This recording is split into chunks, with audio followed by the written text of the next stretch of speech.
Yeah. Hi, I'm Melissa Kaysen, and this is my lesson plan. I'm using Arkansas state standards, the history standard, ERA 7.2, U.S. History 1, D2 History. They analyze the relationship between the industrialization of the United States and the migration to the United States. I'm also going to be utilizing Common Core State Standard Literacy, the right and informative explanatory text, including the narration of historical events, science procedures / experiments, and technical processes. The objective of this lesson, combining these two standards, is to teach the learner how to teach about the relationship between the industrialization of our country and the flood of immigrants that poured into the United States during the early 1900s. The learner will also write an informative essay using the facts about this historical event. Why have I chosen these objectives? The reason I've chosen these objectives is because they are required in the Arkansas State frameworks for history and for the English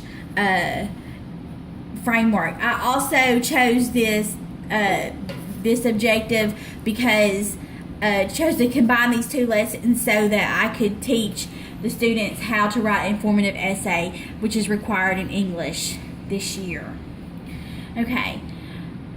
How will I be grouping the students? The students will be grouped independently for this assignment, which means they're going to be responsible for their own assignment. Why did I choose this? I chose this grouping so that I can be certain that each student thoroughly understands the material and are able to write an informative essay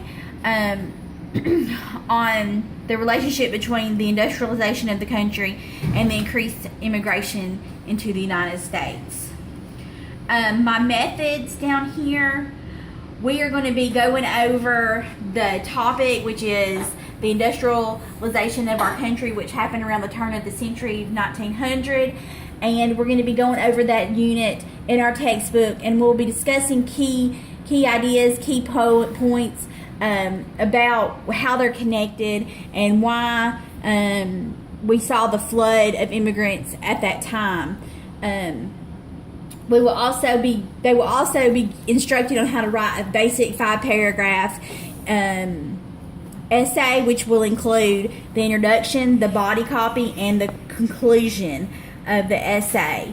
And we'll be going over this. We'll be writing several different essays in class, different parts. One day do a introduction, then the body, and then the conclusion. They will be given feedback.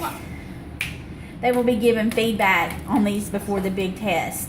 Why did I choose these methods? I've chosen this method so that I can be sure that each student understands the material covered and how to write the essay on the historical event. That was hard.